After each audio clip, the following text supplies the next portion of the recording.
Good evening, everyone, and welcome to GB Sir's live session on YouTube. So we had last two sessions regarding what you should do before you quit your job and how to start a clinical business. But today's lecture is very important for all of us. I think sometime in our life, all physiotherapists have dreamed of starting their own business, and even if they have so many questions. How should I do this? How should I do that? How should I transition? Will it work? Will it not work? So I think today all your questions are going to be answered and your problems will be solved.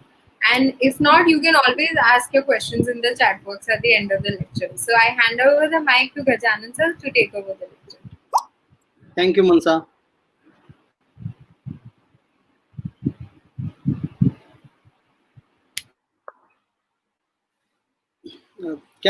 Can you see the screen now? Yes, okay. Sir. So today we are going to discuss how to set up your physiotherapy clinic. And these are the common questions which is always there in our mind. Being a physiotherapist, from our graduation, we always dream of starting our own clinical setup or some rehab center. During the job also we always dream, but very few of us actually execute it. And maybe everybody has different problem, and some of the common question which they had in their mind might be this, and these are some of the common question I had. So what I need to do before I start my clinic? So what should be the location and area required? How much fund is required to start the clinic? What and how many equipments are required? How to get patient reference? How to do the advertising of my clinic? And how to do the budget planning? So these are the common question is always there in everybody's mind, and I assume that these are also similar question which are there in your mind. And today we are going to answer some of the questions in detail, so that it will be more clear for you to how to start your setup. So the first question, what I need to do before we start the clinic? The very first important thing you are supposed to do is make a decision. We always assume, we always think, we always plan, we always wish, but we don't take a decision and we don't start taking action. So before you take action, you need to take a decision that yes, I am going to start my own clinical setup, I am going to start my own rehab. That decision has to be strongly done. And after you make that decision, start making it more public. When I say public, it is your choice how to make it public. You can start with telling your family members, or start telling your close friend in the college, or your staff members, or you can start making it public on social media, that within few months or few years I am going to start my own setup. So all these public declaration will make you work on your goal, and this will always keep pushing you to move forward. Sorry, there is no light in my home, so probably you may not able to see my face. So I'm going to skip the face area. One sec, hold on. We'll move to this directly.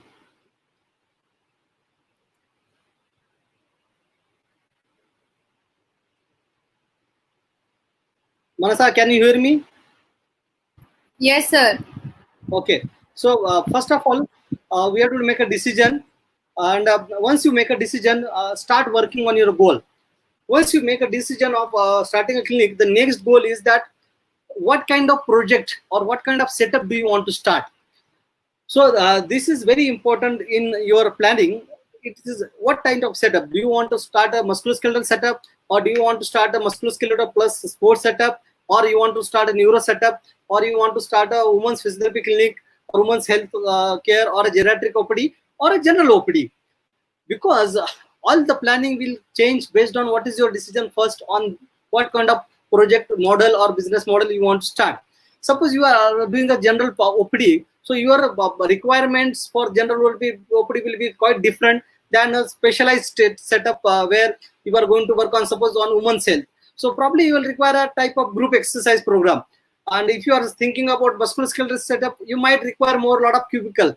Suppose you are looking for a neuro setup, you might require some cubicle only and lot of larger space, open space area or hall type area. or again in the sports also we require open space area. So based on what is the project, you have to select the setup. So this is the most important choice you should do in the beginning first. Once you make that choice, it is up to you how do you plan the setup. Then next choice is that in that also, do you want to start a generalized OPD or specialty OPD? So when I say generalized OPD and specialty OPD, in muscular also you want to be more of suppose say you want to say I want to do spine only, or you want to say I want to be a specialist in knee, or you want to say I want to be a specialist in sports. So what kind of specialty OPD you are trying to do, or you how are you promoting yourself? You are promoting yourself, you are the expert in the field, or you are a general physiotherapist, because based on that the population will come to you, and this will affect our next practice which I am going to discuss. So first of all, make a call. Do you want to start a general OPD or specialty OPD? Once you make that call, based on that, then you study how many clinics are in that area, or what is the demand and supply ratio. So you can go in your vicinity, or suppose you are supposed to start a setup which will cater whole city, then there is a different types of setup and requirement. Or if you say I want to only cater to a smaller area, say your locality, or in the radius of 5 kilometer or maximum 10 kilometer, then your demand and supply will be different compared to if you want to cater whole city. Obviously there will be multiple clinics and you will have more competition. So make this call first. Once you decide this, now it is time for you to shift the quadrant. So if you are in an employment quadrant, or you are doing a job, or you are fresher, you are shifting from the employment quadrant to the self-employment quadrant. What is S quadrant or the self-employment quadrant? Is a small business owner or self-employed quadrant. And the advantages of this is that in employment quadrant, if you pay around 40% taxes, here you go 60% taxes, and but both the employment quadrant and self-employment quadrant, they have less tax advantage compared to the business quadrant. But at least we have taken one step ahead from employment quadrant to the self-employment quadrant, from there to the business quadrant. So we are starting to move one step ahead. What is the advantage of being in self-employment quadrant? This is one step better than an employee, but in reality you are still trading your time for money, because as long as you work, you get only paid for that, because it is a specialized OPD. Suppose because you are a therapist who is a specialist therapist, as long as you will give services of physiotherapy, you will get paid. If you are not going to the job, you don't get paid. So there is a limitation also here, that you get independence, freedom to work on your own, but there is also limitation that you only get paid for the time you work. Then you own your own business, but in reality the business owns you, because if you are not in the business, you don't get paid. So you are a part of the business, and you are itself the business. You don't actually own the business. So this is the problem with the self-employment quadrant. The positive benefit, you can be more personal and financial freedom than employee. So here you have a choice when to work, what time should be your OPD running. You can decide your flexible timing.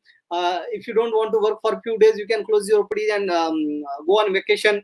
So you have flexibility in your time planning, your schedule planning, your financial planning, your billing planning. Everything is controlled by you. But the problem is you are the whole and soul. You are only selling your time, money, and your skill. So everything is rolling around your own self, skills and work. So what are the different options for different people, and what are the different action path? Some of you may be located today in different situation. Like some of you might be a fresher, just passed out, graduate or master's students who just passed out, and you may not have a job or no clinic. Then there is a different path. Some of you might be in a job, you already passed out as a graduate or postgraduate, and you got a job, either clinical or academic. Or some of you may have already started a small clinical setup. So what are the things you should do from today, and what should you get from today's lecture? Suppose you are a fresher, then get a job first. Because once you get a job, you'll understand how an employee works, what are the job demands, what are the skill needs in the particular setup, how does the particular therapy works in that particular environment. Suppose you want to practice in musculoskeletal setup, go and join a hospital or clinic where they are treating most of the musculoskeletal patient. If you want to work in sports, go and join a clinic or a hospital who are catering sports. If you want to do neuro, go and join a neuro, or a women's health, then go and join a women's healthcare setup and do a job. So the job is very important, because job will tell you what things work, what doesn't work, what is the common flow of patient, what kind of common modalities been used, what kind of common exercise been used, what kind of common mistakes are being done by you or other employees. That will teach you how does the typical physiotherapy services work, and this will prepare you for next thing. It is always that you should start from a basic level, which is a job level. Let me give you example of what is his name? Rishi Kapoor's father, Prithviraj Kapoor, and then there is next Kapoor. Sorry, I'm not Raj Kapoor. Okay, when Raj Kapoor started in film business, his father told him that you should always start from the basic. So when Raj Kapoor started working in film industry, he started with the job of a spot boy. And spot boy is a person who actually helps the main actor or the associate actor, give them water or get them chairs and helps them. So he started from such a small level, and then slowly started working in different department of the filmmaking.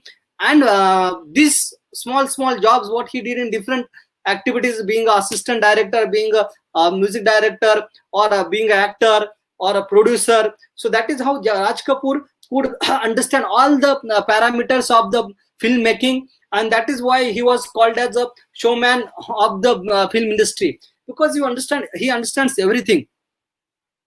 So that is why I suggest always get a job first. Even if you have option to get a start a clinic on your own, you have got funding, you got resources, everything, but I always suggest start with the a job, because job will tell you what is required to run a business or what is required to provide physiotherapy services. Once you get a job, after that you start a clinic. Suppose you are already in the job, then continue doing the job and learn the skills required for your specific startup or specific clinic, and learn not only the physiotherapy skill, also learn communication skill, patient feedback, documentation, accounting, financial planning, then advertising, communication. And what is the beauty of this job is that because you are learning a lot of things for your benefit, and somebody else is paying for your learning.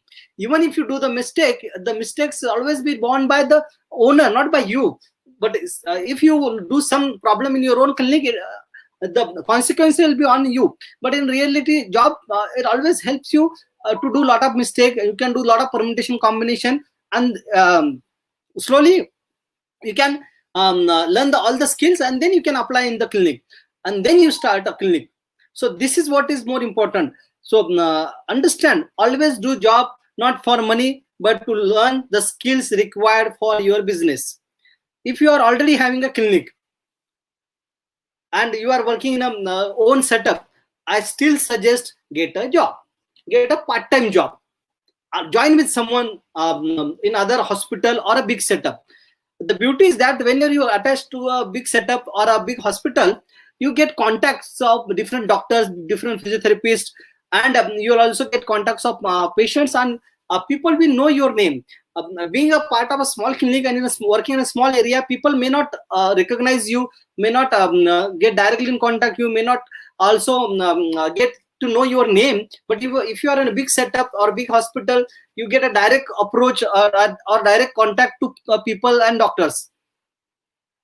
One of my philosophy of success that if you want to be a successful person, there are two things you can do: copy a successful person, or you become a part of successful system. So by being a part of successful system like a hospital or some big clinic or a polyclinic which is running, you get direct access to the path of success, and that is how it will help you to build your clinic and develop your clinic. And allowing that, then you continue your clinic. So now we'll talk in timeline. So this is starting from 1 year to 10 year. So as a freshers, once you start as a fresher, get a job first. And if you are having a job which is a full-time job, then evening hour after 5 to 9 or 11 or 10, whatever is your flexible time, you are able to work.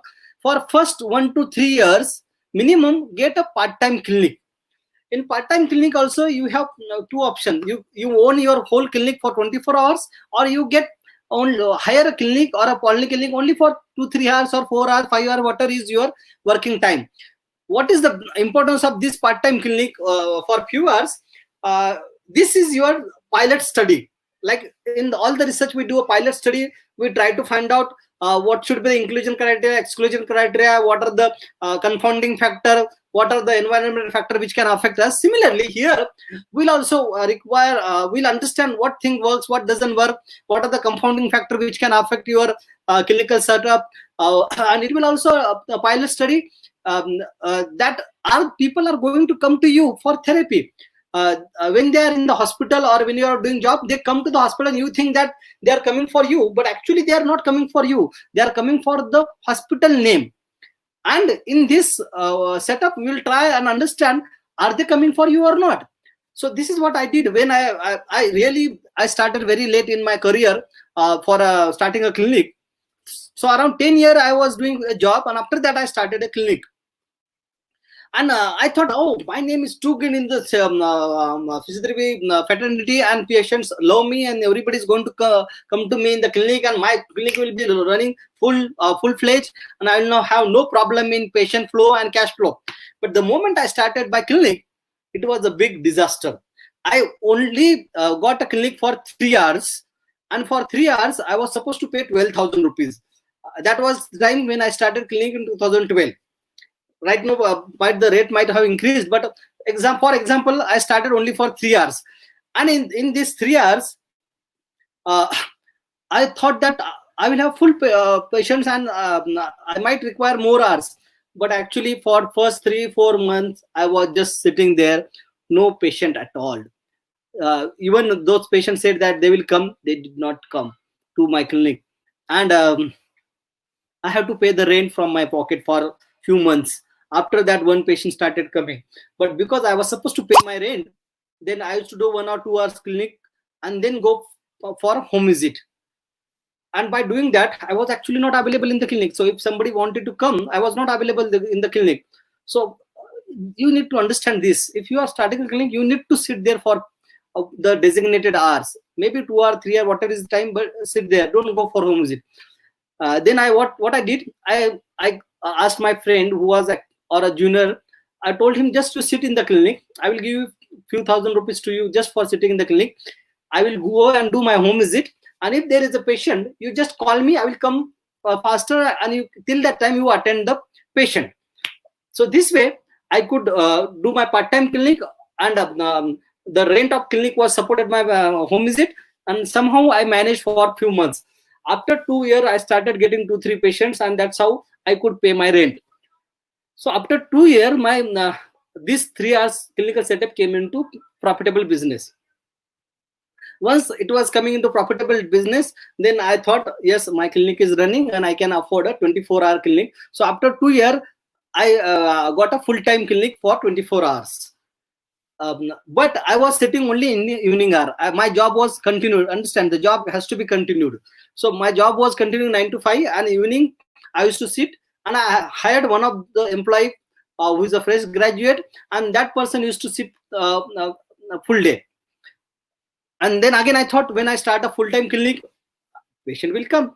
When I started full-time clinic, again there was a problem. I started a full-time clinic, but for around 3 months, no patient came, because the location changed. Although it was in the same vicinity, but it is changed from the previous location. So for 3 months, I had to give a salary to my employee without he coming to the clinic, because there was no patient. For few days she came and she sat in the clinic. I said, there are no patient, you sit at home, whenever I get a call you can come to my clinic. So around 3 months without any income I had to give salary to the employee. Now you think this is a loss. No, it is still not a loss, because you are in the system but you are not direct part of the system. You are actually indirectly getting an employee who is working for you. Indirectly you are getting a employee who is working for you, and you are controlling the business from outside, and you are working for part time. So all the consultation in new cases was done by me, and the planning whatever is done was done by the employee. And whenever I am in the clinic, I used to see all the new patients in the evening part-time job. So this is how I started a full-time a clinic with an employee. So whenever you start a clinic, very commonly what happens, people become specialist and they don't hire employee, or they don't take assistant. If you are only working full time in the clinic, you get paid very well, you control everything. But the problem is that when you want to convert from a self-employment to a business quadrant, or you want to hire more employees, your patient don't like that. And then there is a big problem. Should I shift some activity to my employee, or only I do? So what you have to do from the beginning, all new assessment or new planning, reevaluations, big complex exercise has to be done by you. And some exercise which is more repeatable, it is monotonous and doesn't require high skill, and routinely it has been planned and it has to be executed. That task you can deliver slowly to your juniors. So this is how you can do a overlapping of your skillful job along with a junior who is not so skillful as you, but he is doing the repetitive task. If you understand in physiotherapy, there are a lot of exercises, except the specialized mobilization and specialized handling. Most of the exercises, they are repetitive in nature, and where there is less handling by the therapist required, it is only you required to support in the beginning, then the patient does on your own, on their own, and therapist requires minimum handling. That kind of activity or that kind of exercises can be given to your juniors. So this is what is the suggestion for if you want to scale your business, and if you want to work only as an independent person and you don't want any junior to work with you, then you continue with your previous plan. You only see all the patient, but in long run what will happen, you cannot scale your business. Second, if you are not working, you don't get paid on that days. But if you follow the previous path I said, suppose because of any n number of reason, or your family had some problem at home and you couldn't come to that day to the clinic, so your junior can do the job, and some exercises can be done by the junior, and it requires counseling and communication to the patient as well as the therapist, what is the plan. So this is what I suggest. Next, once you do a full-time clinic for some time, which is a self-employment quadrant, after 4 to 5 years, then you enter in the clinical business. Till that time, you do not start directly a typical clinical business, which is a right side of the quadrant of the BI triangle. While you are doing all this thing, you should always continue your job. If you are already having a clinic, then start a part-time job with a big hospital or a big clinical setup. And if you are already having a business model, then you should start doing multiple clinic and franchises.